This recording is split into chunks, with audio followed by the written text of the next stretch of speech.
Hey, Elias, how are you? not bad yourself. I'm not too bad. Thanks for taking the time again. My pleasure. It's been almost a year, I know, right? so I guess we'll just start from there. I know we won't spend too much time on this, but you were released from the UFC May 26th after your unanimous decision loss to Derek Brunson at UFC Ottawa. Just quickly walk me through that and the emotions that followed and just the situation. Yeah, no, obviously it was a little bit of a surprise. I know I came off a loss, but there were three wins before that. It really came in a weird, tragic point, actually. I got the call right before heading to a funeral, Oh and wow. um, really no time to process and, grieve my own loss, if you will, because there was a passing in the family that I really wanted to respect, someone that I love, and all the loved ones that I was going to go see when I went to the funeral home, and it kind of just put things in perspective. Even though I lost, a piece of my identity, a piece of my career in some capacity with the UFC, I still, like I said, put everything in perspective. That I was happy, healthy, and I would fight another day. That's exactly how I kind of took the whole situation. Obviously, I was upset, a bit saddened, but since then, like I said, I put everything in perspective, and moreover, I've since gotten back into the win column. More importantly, with a finish, and I'm excited to kick off 2020 with that same momentum. Now, winning in the cage and out with my therapeutic use exemption, and the kind of little caveat to that we can obviously get into is the fact that Ontario, where I fought, doesn't have cannabis as a prohibited substance. So that fight, essentially, I was able to medicate all the way through, and the results spoke for itself. My first finish in quite some time, and I was able to, get back into a dominant fashion. And now with my therapeutic use exemption in British Columbia, I'm looking to honor that in the province, and then get another win, another finish, and continue that momentum. So just before we move on to your thousand other projects, like you said, you did lose part of your identity because when you are with an organization that big, you become UFC Middleweight Elias Theodorou. So Yeah. when you lost that identity, did that push you forward to think that okay, now I've got to do something else to give me that identity back? Yes. Obviously, more importantly, I wanted to, prove some of the haters wrong, but more importantly, prove myself right, that I'm still a top middleweight. And, I went back to the drawing board, and in many ways, I've reinvented myself in regards to my style and, the focus in regards to my training. And honestly, I've never been in better shape. And obviously, with, my my most recent victory, and soon a fight that nothing's said yet, but obviously we got to wait to see what happens with all this corona Right. disease and whatnot, and how the landscape's going to kind of change a bit. But we're looking to jump right back into the swing of things and still get 2-3 fights by the end of the year. That was my next question. Now that you've got this use exemption, how active do you want to be? Because you were a very active UFC middleweight. So how often do you want to get back in the cage? And has this exemption affected that kind of estimate? Yeah, no, it definitely helped in a positive way. Now that I can medicate as prescribed by my doctor in the province of BC, I'm looking to honor that, ruling, that historic ruling that set precedent not only for myself, but all boxers and MMA fighters, both professionally and amateur, to apply for their own therapeutic use exemption if appropriate. And again, the first knockout blow to cannabis in, in sport. And I'm also encouraged not only about my own actions, but also other organizations that are slowly removing cannabis as a prohibited substance. So the most recent one being, the NFL and I'm pretty sure the MLB as well. They have severely, if not reduced, if not removed, severely reduced the penalties of cannabis in their system. Again, it's not a prohibited substance, or it's not a performance-enhancing substance. And in my case, it is actually a medicine afforded to me by my fundamental Canadian right to medicate as prescribed by my doctor, and afforded to me by the Charter of Rights and Freedom in Canada. And something we didn't get into last time I spoke to you, how and when did you kind of discover that this was the best way to treat what you've got? Yeah, so my, obviously Canada, it's pretty synonymous in regards to cannabis in some capacity. I had some interactions with it when I was younger.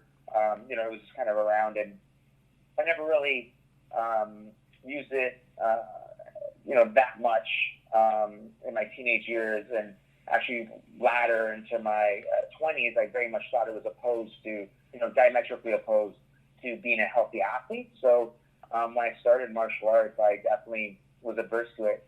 But it was in my, in my training, one, seeing the cannabis culture in mixed martial arts and jiu-jitsu, and moreover in my former coach and, still friend, and, mentor and, training partner. He has been a patient for 10, 15 years. And, obviously I saw that it was the right medicine for him, but moreover, the toll that not having access to cannabis and his medicine when we went traveling. So like the one instance in, Thailand, when we were away for like 3 weeks, and just the opioids that he had to, supplement his medical regimen with, you could really see the devastation that it had on him. So when my bilateral neuropathy started to really, act up and flare up in my own case, I knew already the side effects and the detrimental components that, painkillers and opioids had, not only in the addiction component, but just the toll it can take on you as a patient, and then, the expectation to still compete at a highest level as an athlete was obviously an issue. So I went to my family doctor, who I've known my whole life, and, he guided me through the process of medical cannabis, and we determined that cannabis was right for me. And, as we, tried other medical options, we saw the adverse effects compounded on top of the fact that it didn't work as well as cannabis. But the fact that cannabis was considered a prohibited substance to USADA, which is, working with UFC, there was a process of a therapeutic use exemption that I had to go through. I applied, I think, 4 or 5 times in my tenure with the UFC, and during that time, I was not approved for a therapeutic use exemption, but they did recognize my condition throughout that process. So that was a big hurdle in its own right. I think with the UFC and USADA more specifically, it was an uphill battle because they are a U.S. company, and the fact that, one, Americans don't have medical rights because they don't have medical equality and they don't have universal health care. 2, USADA is funded in a large part by the United States government, and their stance as cannabis being a Schedule I drug means it has no medical properties to it. So that was another, part of the uphill battle, trying to express that cannabis was my medicine. And then instead of, they may have, went through the motions of reviewing it, again, it was an uphill battle because of the fact that they don't look at cannabis as a medicine. And moreover, they just kept on recommending first-line medications to the point where, they were even, telling me to take antidepressants and other forms of opiates for weeks at a time, just to, make sure it ravages my system before, it may even out to be the same as cannabis. So that was the backwards mentality and, outlook on cannabis that I was fighting against. But now no longer with the UFC, I ironically can be, as an a free agent, I can be an agent of change for medical cannabis in athletics. Your sort of, I guess, your mission statement or your motto for as long as I've known you has been fight the stigma.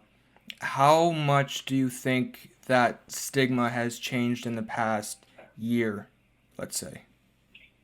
Yeah, well, just again, the other professional sports that are removing it from, their testing and flagging and not, overturning, victories or, ruining someone's career over a plant has drastically changed. But there's still that stigma that's still there. Obviously, the UFC still tests for cannabis.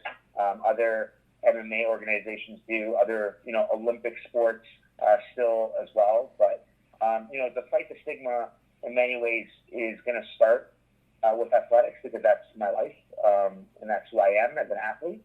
But also going to, use my platform to fight the stigma for other professions that still don't have access, like first responders and union workers and, some veterans as well that still have a stigma and still have obstacles in their medical cannabis use and ability to access cannabis. So, again, fight the stigma in many ways is my journey, but I'm looking to, as the saying goes, a rising tide lifts all boats. So I'm looking to fight for all medical patients.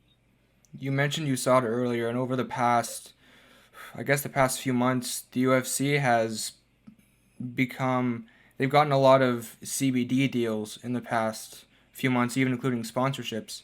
For you being such a proponent of medical cannabis, I know it's a simple question, but how does that make you feel, especially being on the outside kind of looking in? Obviously a little frustrated, but, it is what it is. UFC is a business. They've partnered with a larger licensed producer here in Canada, ironically enough. But, I'm doing me, and if anyone looks into the actual company that they're dealing with, you'll realize that they're having their own trouble. But beyond that, obviously I want everyone in the cannabis industry and community to succeed. It doesn't really make me anything because I'm moving forward. I've already, dealt a huge blow to the prohibition of cannabis in athletics, and this is just getting started. I've already had, again, I can't go into it too much, but I've already have like 3 or 4 more plans to further knock down, the barriers of cannabis in athletics. So I'm going to keep doing me, and I'm talking to my own possible partnerships and opportunities as well. And again, as a free agent, I own everything that I'm doing in the space for myself and others moving forward. And, no bad will, ill will to the UFC. I would love to still have an open dialogue to the company. Sure. Over my last win, we were in contact with them, but we're also in contact with many other promotions. There are other large promotions that my management has talked to, and, this is a process that we're kind of figuring out. Obviously, I am committed to fight the stigma, and we'll be fighting in BC to solidify that. But moreover, kind of to really hit home the aspect of what the implications of this therapeutic use exemption is. The way that the athletic commissions work, they honor rulings in other jurisdictions. So this therapeutic use exemption was approved in BC, but who's to say that the next location won't be in the United States as well? So there are other avenues to continue to knock down these barriers beyond what I've already had. Going back to your exemption, how big and how important has your management company been in, as you said, knocking down some of these barriers that you've knocked down over the past year? Helping me strategically, plan next steps in my MMA career. Beyond my management, there's also my family doctor, as mentioned. There's also the Toronto Polyclinic with Dr. Kevin Rod that has helped me as well. Sabrina She is also a researcher that has been helping me through it, and my counsel, Eric McGracken, who's pretty well known in the MMA community in regards to his combat sports law blog and his involvement in the regulatory components and legal aspects of mixed martial arts and combat sports in general. So as with MMA, it may be an individual sport, but it takes an army to get ready for a fight. So too, when fighting the stigma. When we were texting before we started recording, you mentioned cannabis plans. Can you specify what plans you're talking about? Again, it's just continuing to get my therapeutic use exemption honored in the many different jurisdictions that I plan on fighting after British Columbia, and other avenues that are outside of MMA and boxing that I can continue to help athletes and set precedents for other athletes beyond the sport that I currently compete in. Being a high-level athlete and being so vocal about this this issue, have you faced any, I guess, backlash, or has it been a lot of just support? Mostly support. Obviously, I think social media, or at least my social media interactions, have been pretty positive, because I think that's who I am, and in many ways you cultivate, an extension of your actual personality. So, thankful for everyone that's been supportive and in my corner, both in my career as a mixed martial artist, but also as a cannabis advocate. And I'm looking to continue that fight, not just for myself, but all other athletes. So it's been positive, and I'm really looking forward, to keep fighting the fight. When it comes to medical cannabis, when it comes to your career, as of right now, what are your biggest goals in the sport, in whatever the case may be? What is your ultimate goal at this moment? Again, to get back into the win column, and continue that win streak, to validate my therapeutic use exemption in British Columbia by fighting in the next couple of months there, and then fighting in different jurisdictions that honor my therapeutic use exemption from BC, both in Canada and the U.S., and then different avenues to fight that same fight that I was doing in that process that I was doing with USADA in a different direction, that will have the same implications for the Olympics as well. So again, I have basically 2-3 more goals in cannabis that I'll be announcing in the coming months, and I'm really excited, again, because this is not just a fight for myself, but for all other athletes. And just quickly circling back to your condition, you briefly mentioned earlier you've got bilateral neuropathic pain. Am I saying that correctly? Mm-hmm. Yeah, it's bilateral neuropathy, neuropathic pain. It's essentially nerve damage of my upper extremity. So it's in my left wrist because of previous surgery, 2 breaks, 4 fractures. It took bone out of my hip. There's also degeneration in my elbow and my wrist and up in my upper neck. But again, that adds radiating heat, stingers, loss of strength, and some numbness, and also the concept of your hand kind of falling asleep as well. That kind of happens on the regular. And then also the concept of almost like a ginny leg, Right. like a sleepless leg syndrome. Yeah. But it's more for my hands, where I'll get cramps in the middle of the night if I'm not able to medicate and hit my regimen and have the proper amounts of cannabinoids in my system. So when you look at the man that fought Derek Brunson and then the man that fought most recently in December post your exemption, how big of a difference was it for you after having that exemption, physically, mentally? How big of an impact did that have on your fight? I think it definitely had a big impact.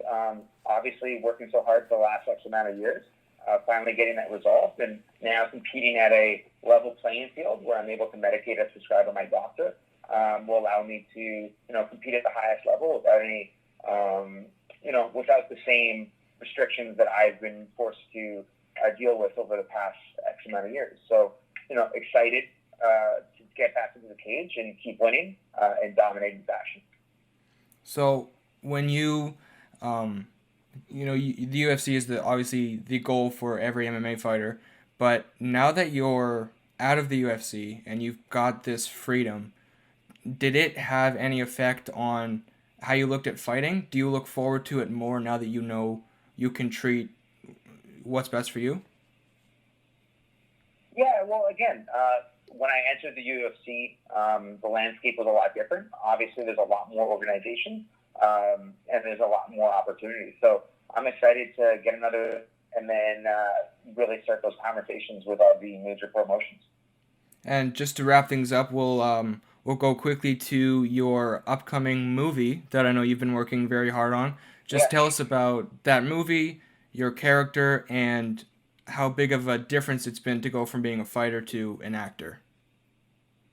Yeah, no, it's been a great process. Obviously, nothing comes easy. It's been a 2+ year process to get the funding. So really excited that we are looking now to film in September. So, a lot of hard work and a lot more hard work to go. But it's an exciting, change. Over the last couple of months since my release, I've actually been focusing on acting in many different aspects. A bunch of projects I can't talk about, but yeah. Boring. But I've been working essentially on set for the last couple months on a really big project that many people might have seen the first season, if you will. But what do you call it? It's been an eye-opening experience to be a part of a very large production for the next season of a very very watched television show. So there's that. There's my movie that I am the lead and also producer in, Last Hit, that we talked about, where I play an MMA fighter, huge stretch, but I get injured and I reinvent myself with competitive video games, more specifically fighting games. So it'll be the first fight game comedy ever made, and I really think that it has the potential, because I may be a little biased, but I think the script is a great one, and one that will, you've done a good movie when other people kind of copy you after. I think this has all the opportunity to be a cult classic that many other production companies kind of do themselves later on. Was there anything in particular that made you get into acting? Obviously, you've got the face for it, you've got the hair for it, but Yeah, that's definitely there. was there anything in particular that made you make that jump? Because it is a pretty drastic jump to go from cage fighter to actor. Yeah, true. It's one of those things where, again, opportunities have present themselves, and just like I put 110 into fighting, I put the same amount of energy and focus into any task that happens, or any task that I put myself and signed up for. So I'm really excited to have fun with it. And beyond that, I have another film that I'll be filming just after that in Greece, actually. It's called Red Door and the Lemon Tree. My character is King Minos. I play the gatekeeper of the underworld, and I kind of have a very instrumental part in the crux of the film, where I decide whether or not the main character can kind of proceed in her journey. So I'm really excited for those projects to all come up and knock them dead. So it seems like your goal now in post UFC world, it seems like your goal is just to remain active, whether that be fighting, acting. Is that fair to say? Is that just your goal, to keep doing stuff? Yeah, no, yeah, definitely don't want to sit on my thumbs, right? Sit at home on my butt and do nothing. So, more importantly, I'm active in training. I'm in the gym every day, and I'm actually in some of the best shape I've been off season ever, to be completely honest. And I'm looking to continue being a athlete 365, and I'm ready for any opportunity that comes up. Just before we finish, is there anything else you want to say, promote? The floor is yours. thank everyone for following my journey, both as as an athlete in mixed martial arts, and obviously my fight outside of the cage means the world to have you in my corner, and I should have fight news coming up soon about the next fight that I'll have in honoring my therapeutic use exemption. Well, thank you for the time. Oh, it's my pleasure. Let's do this again next year, eh? Yeah. There'll be a lot to cover by then. Yeah, all right. Honestly, probably by September, there might be some more, 2-3 more things more that we can definitely talk about. Well, we'll certainly look forward to whatever you're doing next. Sounds like a plan. All right, thank you. Thank you, man.